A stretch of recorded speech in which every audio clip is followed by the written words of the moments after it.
Poverty is not first a financial condition. It is first a mental one. And that is both the hardest truth and the most hopeful, because mindsets can be changed, and changed permanently. The truth about money. Breaking the poverty mindset forever. How to think, relate to, and build wealth without losing your soul. I want to have the money conversation that most people avoid. Not the surface level one. Not the budgeting spreadsheet conversation. Not the cut your daily coffee conversation. Not the vague encouragement to invest in yourself. The real conversation. The one that gets underneath the numbers and looks honestly at what we believe about money. Because in my experience, what we believe is almost always running the show, and the numbers are just the evidence. Money is one of the most emotionally loaded topics in human life. It carries more shame, more family history, more cultural weight, more unspoken fear than almost anything else people navigate.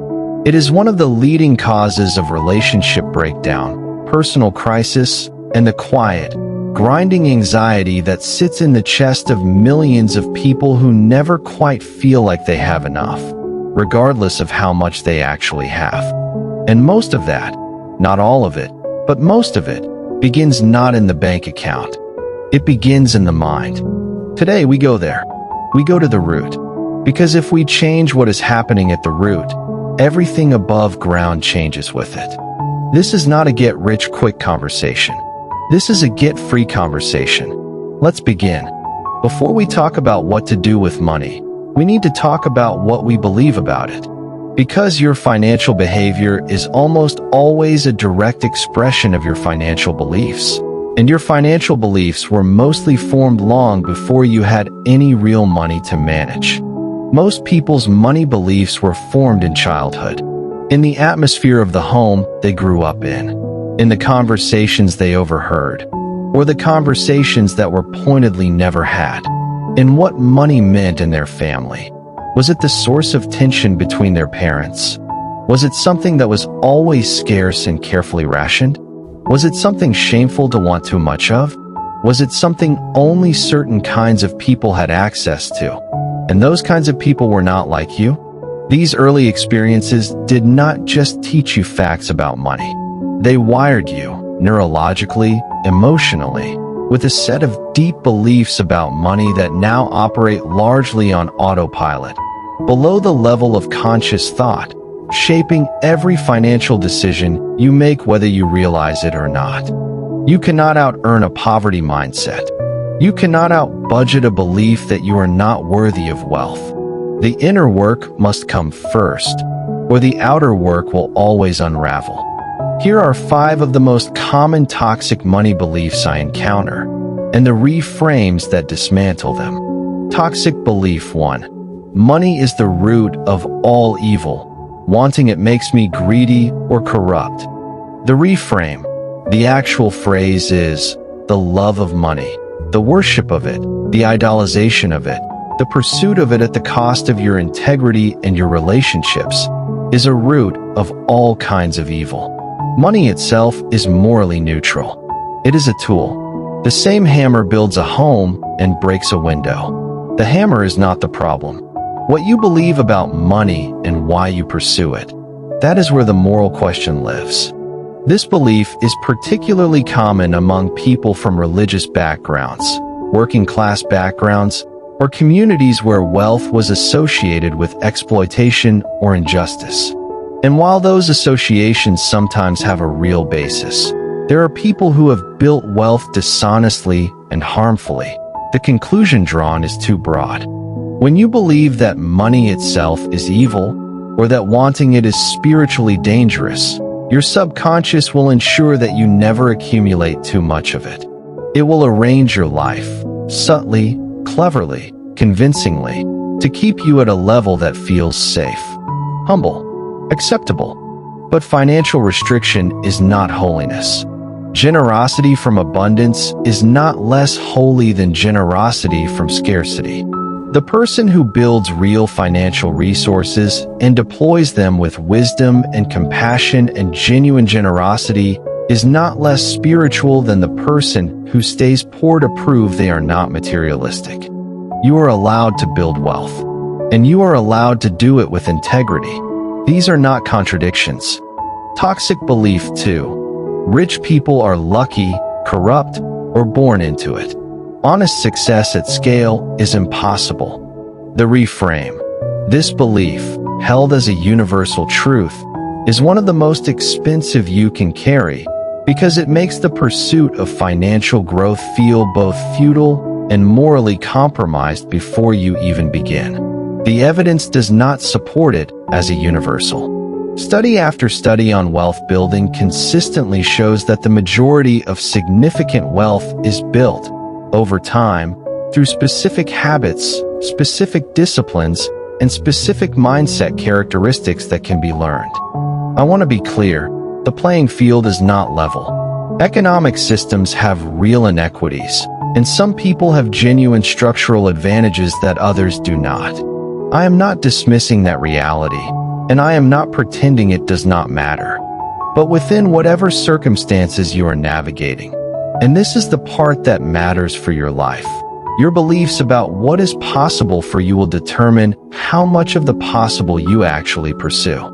And the tragedy is that the belief will feel like realism. It will feel like wisdom. It will feel like not setting yourself up for disappointment. But it is not wisdom. It is a cage. And the cage is self-constructed, which means you have the key. Toxic belief 3. I will get serious about money when I earn more. There is not enough to manage right now. The reframe. The habits and mindset you bring to a small amount of money are the exact habits and mindset you will bring to a large amount. There is no automatic upgrade that arrives with a bigger salary. The person who cannot save $50 a month will find a way to spend every dollar of a doubling income. The discipline must be built now on whatever you currently have, because that discipline is the actual foundation that financial stability is built on. This belief creates a perpetual deferral. It keeps financial responsibility always one income level away, always something you will address when conditions are more favorable. And because conditions are never quite favorable enough, the work is never quite begun. Here is the uncomfortable truth. The amount of money you have right now is not the primary variable. The relationship you have with money right now is the primary variable. And that relationship is expressed in your habits. How you track it, how you direct it, how you save it, how you speak about it, how you feel when you look at it honestly. Start where you are, with what you have. The amount does not matter as much as the direction. And the direction is always set by habit, not by quantity. Toxic belief 4. Talking about money is taboo. It is rude. It is private. It reveals too much. The reframe. The cultures that treat money as unspeakable are often the cultures with the least financial literacy and the most financial shame. When money cannot be discussed openly, financial mistakes get made in the dark, and financial wisdom does not get transmitted across generations. Learning to have clear, honest, shame-free conversations about money, with yourself first, and then with the appropriate people in your life, is one of the most practical things you can do. There is a difference between discretion and silence. Discretion is choosing carefully with whom and when you share financial details. Silence is never being able to have honest conversations about money at all, not with yourself, not with your partner, not with your children. Financial silence has real costs. It means children grow up financially illiterate because the adults in their lives never taught them. It means couples carry hidden financial stress that erodes their intimacy. It means individuals make decisions in isolation that a single honest conversation could have redirected. Toxic belief 5. I am just not good with money. It is not my strength. Some people have it, and some do not. The reframe. Financial competence is not a personality trait you are born with. It is a skill set, a collection of learnable habits, learnable frameworks, and learnable disciplines that anyone with the willingness to be taught can develop. The person who is currently not good with money is simply the person who has not yet been taught the right things, or who has not yet built the right habits. Neither of those is permanent. This belief is particularly damaging because it functions as a permanent excuse. If financial competence is a fixed trait, something you either have or do not have, then there is no point trying to develop it. You are absolved of responsibility, but also robbed of possibility. The truth is, every financially competent person learned to be financially competent. They were not born that way. They made mistakes, developed awareness, built habits, changed behaviors, and over time became the person their finances reflect. That process is available to you, starting now. Now that we have cleared the ground, now that the toxic beliefs have been named and dismantled, let me give you the framework, the actual structure of a healthy relationship with money, the way of thinking and behaving with money that, practiced consistently over time, builds the kind of financial life that gives you freedom, not just security, not just the absence of debt, but genuine, increasing freedom to live, give, and build with intention. There are 5 pillars. Each one is essential. Each one builds on the others. And together, they create the foundation for a financial life that reflects your values rather than your fears. Pillar 1. Radical financial clarity. The first pillar is the one most people avoid the longest, and the avoidance is precisely why financial problems persist. Financial clarity means knowing, with complete honesty and specificity, where you currently stand. Not approximately, not vaguely, exactly. It means knowing what comes in every month to the dollar, what goes out and exactly where it goes, what you own, what you owe, what your net worth actually is right now, not what you estimate it might be, not what you hope it is, but what the honest accounting reveals. The clarity principle. Financial fog is not neutral. Financial fog is expensive. Every decision made without clear sight costs you. In overspending you did not notice, in opportunities you missed because you could not see them, in the accumulated cost of chronic financial anxiety that comes from never quite knowing where you actually stand. But here is what I have learned. The moment you look clearly, the moment you sit down with your actual numbers and see them honestly, something shifts. Not the shame you were afraid of, something more like relief. The relief of finally seeing what you were dealing with, and the recognition that however uncomfortable the picture is, you now have something you did not have before: information. And information is the beginning of strategy. You cannot navigate from a location you refuse to identify. This week's action: sit down with your last 3 months of bank and credit card statements. Every transaction. Write down the total of what came in each month. Write down where every dollar went, categorized honestly. This is not about shame. This is about sight. You cannot steer what you cannot see. The bravest financial move you will ever make is to look honestly at where you actually are. Everything else builds from that moment. Pillar 2. Spend less than you earn, always. This principle is so foundational, so basic, so universally acknowledged, and so universally violated, that I sometimes wonder whether we have heard it so many times that we have stopped actually processing it. The entire architecture of financial stability rests on a single mathematical reality.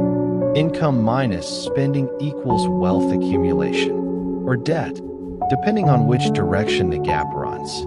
If more money leaves than arrives, regardless of the income level, you are building a hole. And the seductive, crushing reality of modern consumer culture is that it has engineered 1,000 sophisticated, deeply pleasurable ways to make that hole feel like a lifestyle. The lifestyle inflation trap. There is a phenomenon in personal finance called lifestyle inflation. It is the tendency for spending to rise automatically, often unconsciously, in proportion to income. As you earn more, you spend more. A bigger home, a newer car, more frequent restaurant meals, more premium versions of everything. And somehow, no matter how much the income increases, the gap between income and spending remains uncomfortably narrow or reverses direction entirely. This is why there are people earning six figures who are secretly one missed paycheck away from financial crisis. Not because they have had bad luck, because their spending grew every time their income grew, and the gap that should have been building wealth was instead being consumed by an expanding lifestyle. The antidote to lifestyle inflation is a countercultural commitment that requires genuine intentionality. Live below your means, not temporarily as a sacrifice, but permanently as a choice. Living below your means is not deprivation.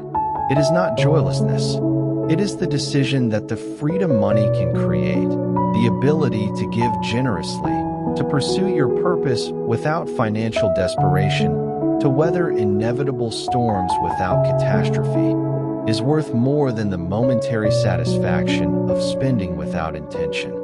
Spend on what genuinely matters to you. Cut ruthlessly on what is not. The gap between what you earn and what you spend is not just a number. It is the raw material of your financial future. The gap between what you earn and what you spend is where your future is being built, one decision at a time. Pillar 3, build multiple streams of income. A single income stream, however reliable it feels in this season, is a single point of failure. This is a reality that most people prefer not to think about, because thinking about it creates discomfort. The job feels stable. The salary feels reliable. The benefits feel like security. And disrupting that, even mentally, feels ungrateful or presumptuous. But companies restructure. Industries shift. Health changes. Economic cycles turn. And the person whose entire financial life depends on a single source is, by definition, one event away from a crisis they did not see coming and are not prepared for.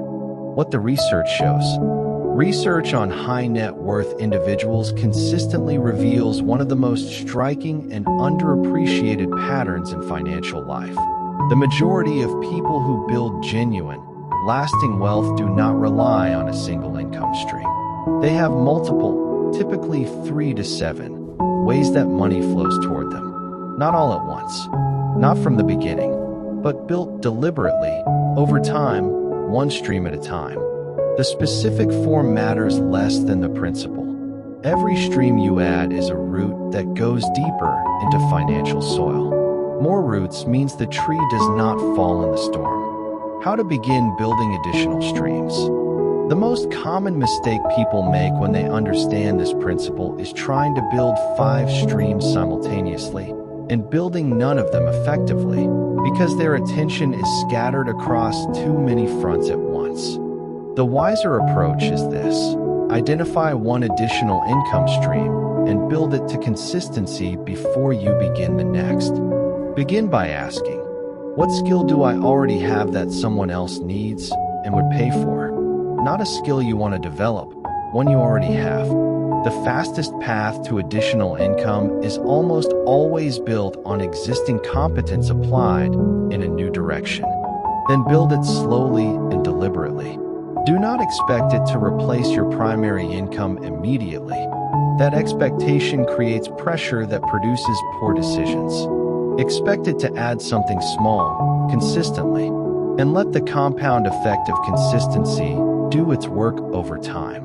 The stream building progression: start with 1. Build it until it produces consistent, reliable income, even if small. Then identify the 2nd. Build it to consistency. Then the 3rd. This progression, done over 3 to 5 years with discipline, creates a financial architecture that is genuinely resilient, the kind that does not collapse when one stream is disrupted because the others continue to flow. Every stream you build is a root in the ground. More roots means the tree stands in the storm. Begin with 1, but begin. There is a distinction that separates people who work for money their entire lives from people who eventually have money working for them. The distinction is this: income is what you earn, assets are what you build. And while income stops when you stop working, assets, real assets, continue to generate value whether you are working or not. An asset, in the truest financial sense, is something that puts money into your pocket. Not something that feels valuable, not something that makes you look successful, something that generates a return over time. Investments in broadly diversified index funds. Property that generates rental income above its costs. A business that operates with systems rather than purely on your personal time. Intellectual property, a book, a course, a product that continues to sell. The difference between assets and liabilities. One of the most clarifying financial frameworks I have ever encountered comes from Robert Kiyosaki's work, and it is this: the asset/liability test. An asset puts money in your pocket. A liability takes money out of your pocket. Most things people think of as assets, the car, the luxury goods, the expensive lifestyle elements, are actually liabilities. They cost more to own than they return. The focus of wealth building is simple: acquire more assets. Reduce unnecessary liabilities. This does not mean living without joy or without beauty or without the things that genuinely matter to you. It means being honest about what is contributing to your financial future and what is consuming it, and making those decisions with eyes open rather than on autopilot. For most people, the first and most accessible asset to build is knowledge. Investing in skills, understanding, and financial literacy before making any other financial investment produces returns that compound over an entire lifetime. You cannot make good investment decisions without investment knowledge, and investment knowledge is available to anyone willing to acquire it. The starting point: you do not need large amounts of capital to begin building assets. Many investment platforms now allow consistent, small contributions to broadly diversified funds. The amount matters less than starting. The habit of regular investment, maintained over time, is the mechanism through which ordinary people build extraordinary financial positions. Pillar 5. Generosity as a wealth practice. This is the pillar that surprises people the most, and the one that is most consistently validated, not just by spiritual tradition, but by behavioral economics and the empirical study of how wealth is actually built and sustained. Generous people, consistently, across cultures, across income levels, across studies, tend to build more financial well-being, not less. This has been documented in research from the University of British Columbia, in long-term studies of philanthropists and their financial trajectories, and in the consistent reports of high-net-worth individuals about what practices they attribute their financial success to. Why? Let me offer two explanations, one psychological, one spiritual, both true. The psychological explanation.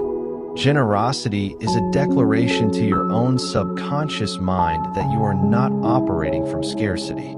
It is an embodied statement, acted out in real behavior, with real money, that there is more where that came from. That you are not in the chronic, defensive, hoarding posture of someone who believes the supply is running out.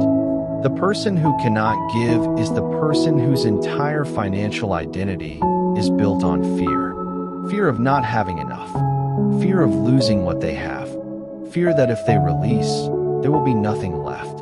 And that fear, however understandable, however rooted in genuine past scarcity, is not a strategy. It is a cage. And like all fear-based strategies, it tends to produce the very outcomes it is trying to prevent. The spiritual explanation. Across virtually every spiritual and wisdom tradition in human history, regardless of geography, culture, or religious framework, there is a consistent teaching about generosity and its relationship to prosperity. The principle takes different forms in different traditions, but the core is remarkably consistent.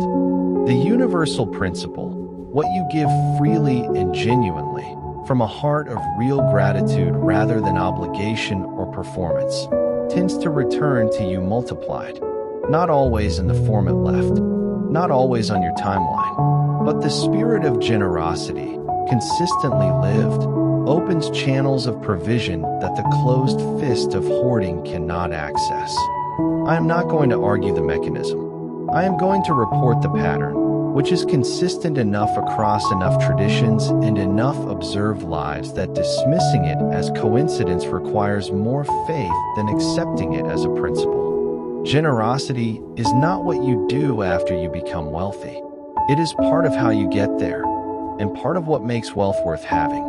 Everything I have shared in this episode so far is about what to do, but I want to spend a few minutes on something that matters even more than the doing, and that is the being. Because all the financial frameworks in the world will only take you as far as your relationship with yourself will allow. And for many people, the most important financial work they will ever do is not with a spreadsheet.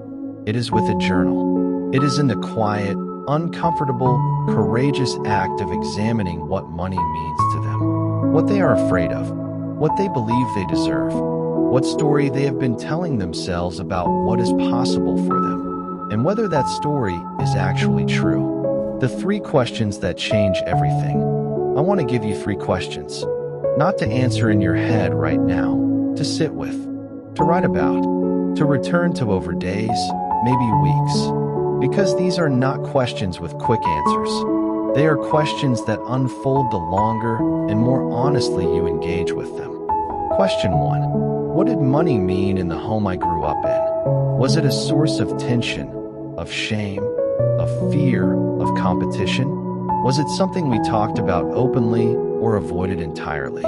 What did I learn about money from watching the adults in my life? Not from what they said, but from what they did and how they felt. Question 3. What would I do with genuine financial freedom? Not the fantasy answer, the real one. If I did not have to worry about money, what would I do with my time, my energy, my resources? Who would I become? What would I build? Who would I serve? What would I give? The third question is the most important, because it reveals whether you actually want financial freedom or whether you are more comfortable with the familiar narrative of not having it. And that is a more common dynamic than most people are willing to admit. Some people are more emotionally comfortable being financially constrained than being financially free, because financial freedom comes with responsibility, with expectation, with the demand that you actually do something with your gifts and your resources. And that responsibility can feel more frightening than the constraint. If that resonates, if you recognize something of yourself in that, this is not a judgment. It is an invitation to examine what you actually want and to separate it from what you have become comfortable expecting. You were not created for financial anxiety. You were not designed for the chronic low-grade stress of never enough. That is not your destiny, but it will remain your experience until you decide, genuinely, from the inside, that you want something different and are willing to do the work to get there. I want to leave you with a reframe, a perspective shift that I believe, if you genuinely internalize it, will change not just your financial decisions, but your relationship with money at the deepest level. Most people relate to money as earners.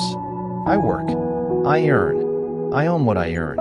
I decide what I do with it based on my wants, my needs, my circumstances. The reframe I want to offer is this. What if you related to money as a steward? What stewardship actually means? A steward is someone entrusted with resources that belong to a larger purpose. Someone who does not merely manage resources for their own benefit, but who recognizes that what flows through their hands carries a weight of responsibility, a responsibility to manage it wisely, deploy it purposefully, and use it in ways that extend beyond their own comfort and security. In historical language, a steward was the person responsible for a great estate, managing its resources, its lands, its people, its future, not as its owner, but as its faithful manager. The steward's job was not to extract maximum personal benefit. The steward's job was to make the estate flourish, to increase it, to protect it, to deploy its resources in ways that serve the estate's highest purpose. What would it mean to bring that orientation to your financial life? It would mean managing your income not just for your comfort, but with an awareness that resources flowing through your hands carry a responsibility to your family, to your community, to the causes and people your purpose calls you to serve. It would mean saving and investing not just for security, but for capacity, the capacity to give more, to serve more, to build more, to bless more. It would mean making financial decisions with a longer horizon than your own lifetime, building something that the people who come after you will benefit from. The shift from earner to steward is the shift from what can I get to what can I build and give. And paradoxically, it is the people who make this shift who tend to build the most, because they are playing a larger game with a larger purpose. Stewardship and worth, the essential distinction. Before I close this section, I need to say something clearly and directly, because I have seen this reframe misapplied in ways that cause real harm. The non-negotiable truth. Stewardship is about responsibility, not about worth. You are not worth more when you are financially free. You are not worth less when you are financially constrained. You are always worth the same, completely, entirely, without condition. Build the wealth. Build it wisely. Build it with integrity and generosity and a long view. But never confuse what you are building with who you are. Build the wealth, but never confuse the wealth with the worth. You are always more than the number. We have covered a lot of ground today. The toxic beliefs that are keeping people financially stuck. The 5 pillars of a healthy money culture. The inner questions that reveal what is actually driving our financial behavior. And the stewardship reframe that changes the entire orientation of our relationship with money. I want to close by speaking directly to something I suspect is present for some of you. Some of you are sitting with a weight of financial regret. Decisions made in the past, sometimes years in the past, that are still costing you. Debt accumulated in seasons of poor judgment or genuine crisis. Opportunities missed. Resources mismanaged. And alongside all of the practical frameworks I have shared today, there is a voice that says, "But it is too late for me. I have already made too many mistakes. The hole is already too deep." I want to respond to that voice directly. It is not too late. The hole is deep. I am not going to minimize it. The mistakes were real. The cost has been real. But you are not your financial past. Your financial past is not a life sentence. It is a starting point, an uncomfortable, costly, honest starting point from which a new direction can be chosen. Every person who has ever rebuilt their financial life started from a place that looked, from the inside, like it might be too far gone. And the ones who rebuilt did not do it because the situation was not serious. They did it because they made a decision, a genuine, committed, no going back decision, to stop rehearsing the past and start building the future. That decision is available to you right now, today, not after one more month, not after the next paycheck, not when conditions are more favorable. Today, the financial life you were made for begins today. Before you close this video, I want you to do one concrete thing. Not a feeling, not a resolution. A specific, physical, written action that takes less than 30 minutes and will give you more clarity about your financial life than you have had in years. Your action this week. Sit down with your last 3 months of bank statements, every transaction, and write the honest answers to these 3 questions. What came in? Where did it go? What does this reveal about what I actually value versus what I say I value? No shame, no judgment, just sight.